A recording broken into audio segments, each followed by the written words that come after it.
इस क्वेश्चन में दिया है कि निम्नलिखित में किसका गुणनफल एक परिमेय संख्या है, मतलब कि किसको गुणा करेंगे तो परिमेय संख्या आएगा। तो जानते हैं परिमेय संख्या किसे कहती है, तो परिमेय संख्या जो रूट में हो वो परिमेय नहीं हो सकता है, जिसका वर्गमूल निकल जाता है वही परिमेय होता है। तो देखिए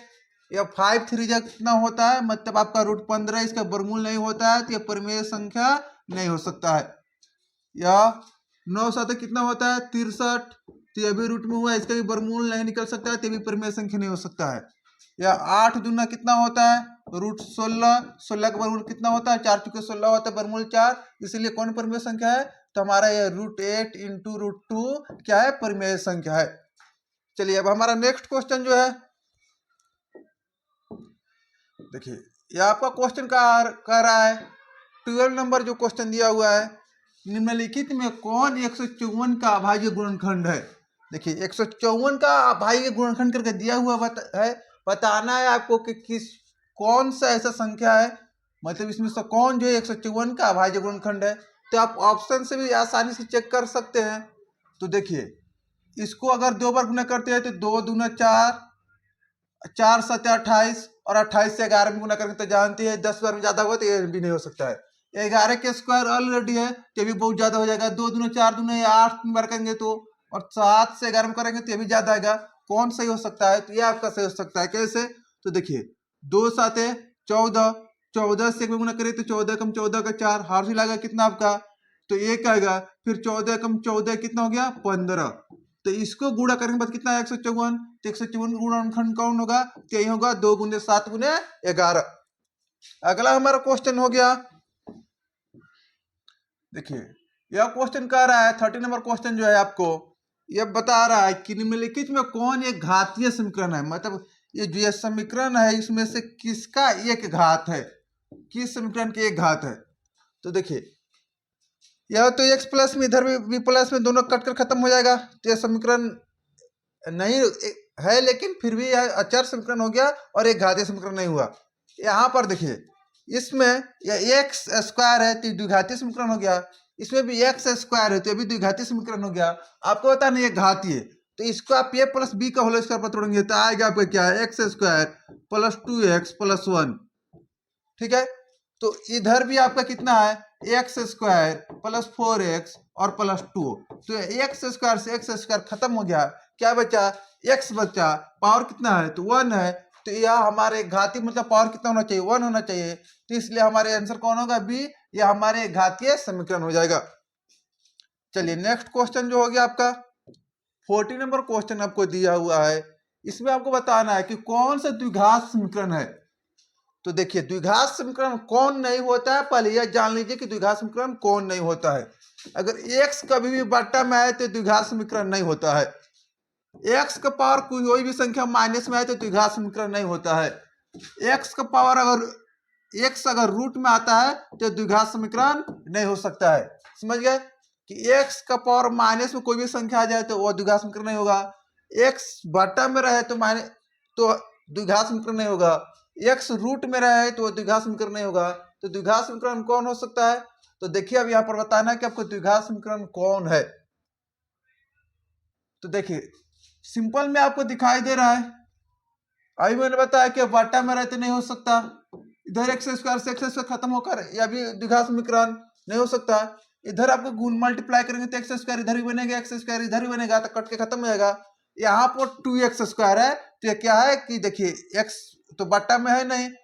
तो यहाँ पर 2x स्क्वायर है, और द्विघात समीकरण का मानक रूप किस प्रकार का होता है, तो एक X square plus B X plus C के रूप का होता है, तो इस रूप का यह है, तो इसलिए हमारा द्विघात समीकरण कौन हो गया, तो 2x square plus 4x plus 2 बराबर 0 क्या हो गया, द्विघात समीकरण हो गया। चलिए नेक्स्ट जो क्वेश्चन है, यदि समीकरण 4x स्क्वायर देखिए दिया हुआ है कि समीकरण 4x स्क्वायर माने 3x प्लस 1 बराबर 0 के मूल बराबर है, तो k का आपको मान बताना है। ऐसा क्वेश्चन मैंने आपको पिछले भी वीडियो में पढ़ाया था, तो बताना है। देखिए मूल बराबर है, मूल बराबर कब होता है, तो जब d बराबर क्या होता है 0, d का वैल्यू क्या होता है जानते हैं कि बी स्क्वायर माइनस 4ac होता है बराबर 0, बी ए बी सी क्या है, तो इस पहले मान को ए कहते हैं, दूसरे को बी और तीसरे को सी कहते हैं। बी का मान कितना है -3, तो -3 के स्क्वायर -4, ए का मान आपका 4 हो गया, और सॉरी बी का मान यहाँ पर 3 के होगा, क्या होगा 3 के, एक्स को छोड़कर जो होगा सब होगा, तो यहाँ पर 3 के का स्क्वायर -4, फिर ए का मान कितना, तो 4, और सी का मान कितना है, तो हमारा 1 हो गया, इक्वल 0। आगे इसका आप हल करेंगे तो 3 के स्क्वायर तो 9 होता है, के स्क्वायर हो जाएगा, इसको आप मल्टीप्लाई करेंगे तो 4 तिका 16, 16 एकम 16 होता है, तो ये 16 हो गया बराबर 0। आगे हल करेंगे, माइनस उधर जाकर क्या होगा प्लस में, तो 9 के स्क्वायर बराबर प्लस में 16 हो गया, 9 इधर गुना में उधर जाकर क्या होगा बटा में हो जाएगा, तो के स्क्वायर बराबर 16/9 हो जाएगा, स्क्वायर उधर जाएगा क्या हो जाएगा, तो रूट में हो जाएगा, तो रूट में साथ ही दो वैल्यू देगा आपको, एगो प्लस एगो माइनस में, तो 16/9, 16 का वर्गमूल कितना होता है जानते हैं, तो 16 का वर्गमूल होता है 4, 9 का वर्गमूल कितना होता है 3, तो +/4/3, ऑप्शन नंबर कौन सा हो गया, डी नंबर आपका ऑप्शन सही हो गया। चलिए अब हमारा नेक्स्ट क्वेश्चन जो आएगा, देखिए यह 60 नंबर क्वेश्चन दिया हुआ है, आपको बताना है, इसमें क्या बताना है कि यदि किसी द्विघात बहुपद के शून्यक बताना है आप किसमें कि यदि किसी द्विघात बहुपद के शून्यकों का योगफल 2 और गुणनफल -15 है तो वह द्विघात बहुपद होगा, मतलब शून्यों का योग समझते क्या होता है, तो शून्य का अल्फा बीटा होता है, तो अल्फा प्लस बीटा बराबर क्या है 2, योग मतलब प्लस, गुणनफल तो गुणनफल मतलब अल्फा गुने बीटा बराबर कितना है -15, तो वह द्विघात बहुपद निकाला को द्विघात बहुपद क्या होगा, तो उसे निकालने के लिए जानते हैं क्या होगा, तो इसका द्विघात बहुपद निकालने के लिए जो फॉर्मूला होता है k × x² - alpha plus beta ×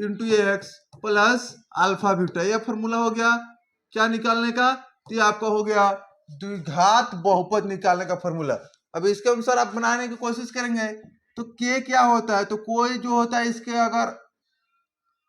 हर में कोई संख्या आता है तो k का मान होता है, तो बट्टा में तो कोई है नहीं क्या आएगा, तो k का मान 1 हो जाएगा, तो k खत्म हो जाएगा, x² हो जाएगा, माइनस अल्फा प्लस बीटा का मान कितना है, तो 2 है, और ये x हो गया, प्लस अल्फा बीटा का मान कितना है -15, तो -15 हो जाएगा, क्योंकि प्लस माइनस माइनस होता है इसलिए क्या हो जाएगा, तो आपका x² - 2x plus minus minus तो -15 हो जाएगा। ऑप्शन नंबर कौन सा है, तो ऑप्शन नंबर आपका कौन सही हो गया, तो यह डी x² - 2x - 15 हो गया। चलिए अब हमारा नेक्स्ट क्वेश्चन जो है, देखिए इस क्वेश्चन में कह रहा है आपको, यह जो क्वेश्चन कह रहा है निम्नलिखित में कौन समांतर श्रेणी में नहीं है, देखिए क्वेश्चन समझिए, बताना कि समांतर श्रेणी में नहीं है, तो देखिए यह देखिए 12, 12 4 16, 16 4 20,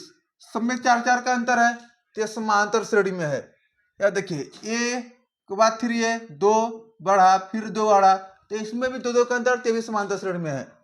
ये 3 से 5 2 बढ़ा, 5 से 7 2 बढ़ा, तो अभी इसमें भी 2 2 बढ़ रहा है, तो भी समांतर श्रेणी में है। या जब ये स्क्वायर हो किसी चीज का स्क्वायर में जाए तो समांतर श्रेणी में नहीं होता, या हमारा समांतर श्रेणी में नहीं होगा, तो ऑप्शन नंबर इसका 20 सही हो गया। चलिए अब हमारा नेक्स्ट जो क्वेश्चन हो जाएगा वह आपका 80 नंबर क्वेश्चन आपके सामने है। यहाँ पर आपको कह रहा है कि समांतर श्रेणी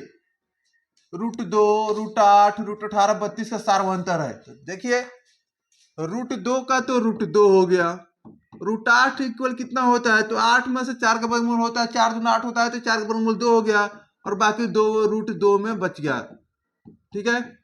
18 9 दूना 18 होता है, इस 18 में क्या होता है 9 दूना 18 होता है, 9 का वर्गमूल तो 3 हो गया, और बाकी आपका कितना बच गया रूट में, तो 2 बच गया, तो आपका हो गया 3√2। देखिए कितना कितना बढ़ रहा है, यहाँ पर 1√2, 2√2, 3√2, मतलब एगो √2 का अंतर है, तो एगो √2 कहां पर है बी नंबर, तो हमारा हो गया √2 सही आंसर। चलिए अब हमारा नेक्स्ट जो क्वेश्चन हो गया, यह क्वेश्चन जो कह रहा है x + 2 3x और 4x + 1 समांतर श्रेणी में है, तो x का मान ज्ञात करना है, x का आपको मान बताना है कि x का मान इसमें कौन सा हो सकता है। आप इसे ऑप्शन के द्वारा ही बना सकते हैं, देखिए अगर x का मान है 2 रखते हैं तो 2 2 मिलकर 4, 2 तिहाई 6 और यहाँ पर 2 रखेंगे तो 2 चौका 8 और 1 9। देखिए समांतर श्रेणी में आया क्या, या 4 6 9, तो मतलब यहाँ पर सही नहीं हो सकता है। अगर 4 रखते हैं तो 4 या तो आपका कितना होगा ये समझिए, यह तो होगा नहीं। तो यहाँ हमारा अगर 4 रखते हैं तो 4 तो मिलकर कितना हो जाएगा 6, फिर अगर हम 4 रखेंगे तो 4 तिया 12, या 12 हो गया, और फिर 4 रखेंगे तो 4 चौका 16 और एक कितना हो गया, तो एक 17 हो गया। देखिए समांतर श्रेणी में आ रहा है क्या, तो 6 5 11 होता है, 6 6 12, 6 का अंतर है, और 12 6 18 होता है, लेकिन यहाँ पर इसमें 5 का अंतर है, तो समांतर श्रेणी में नहीं हो सकता है, मतलब ये 4 भी आपका आंसर नहीं हो सकता है। चलिए अब नेक्स्ट देखते हैं। तो 3 रखने के बाद आता है क्या, तो 3 2 कितना हो गया, तो 5 हो गया, 3 तिहाई 9 हो गया, और 3 चौका 12 1 13 हो गया। देखिए यार जा रहा है समांतर श्रेणी में नहीं जा रहा है, 5 4 9 9 4 13, इसमें बराबर का अंतर है, 4 4 का अंतर है, तो इसलिए हमारा समांतर श्रेणी कौन हो जाएगा, तो x का मान क्या हो जाएगा, तो x का मान आपका 3 रखेंगे तो समांतर श्रेणी में आएगा, तो आपका आंसर कौन सा सही होगा, 3। चलिए नेक्स्ट क्वेश्चन जो है, ये 20 नंबर क्वेश्चन आपको दिया हुआ है कि tan 30 cot 60, ठीक है, क्या कर रहा है, tan 30 cot 60 दोनों एक दूसरे को उल्टा होता है, और sin 30 और cosec 30, ठीक है। तो आपको क्या करना है, इसका मान निकालना है, ठीक है, क्या करना है, इसका मान निकालना है, कितना आएगा। तो ये बहुत ही आसान क्वेश्चन है, कमेंट जरूर करिएगा। देखिए tan का उल्टा cot होता है तो इसका मान 1 हो जाएगा, ठीक है। sin का उल्टा cosec होता है तो इसका भी मान 1 हो जाएगा, मल्टीप्लाई में है तो इसका मान कितना होगा, 1 होगा। कोई भी अगर एक दूसरे का विपरीत लाएगा तो इसका मान मल्टीप्लाई में कितना हो जाएगा, 1 हो जाएगा। तो चलिए इस वीडियो में 20 तक की क्वेश्चन, फिर अगले वीडियो में फिर मैं आपको लेकर आज ही आऊँगा नेक्स्ट वीडियो में, और उसमें आपको फिर 10 क्वेश्चन कराऊंगा, ताकि इस तरह वीडियो बहुत अच्छा लगे और लंबा ज़्यादा नहीं हो। तो अगर वीडियो अच्छी लगी हो तो आप इस चैनल को लाइक और सब्सक्राइब जरूर कर देना। जय हिंद दोस्तों।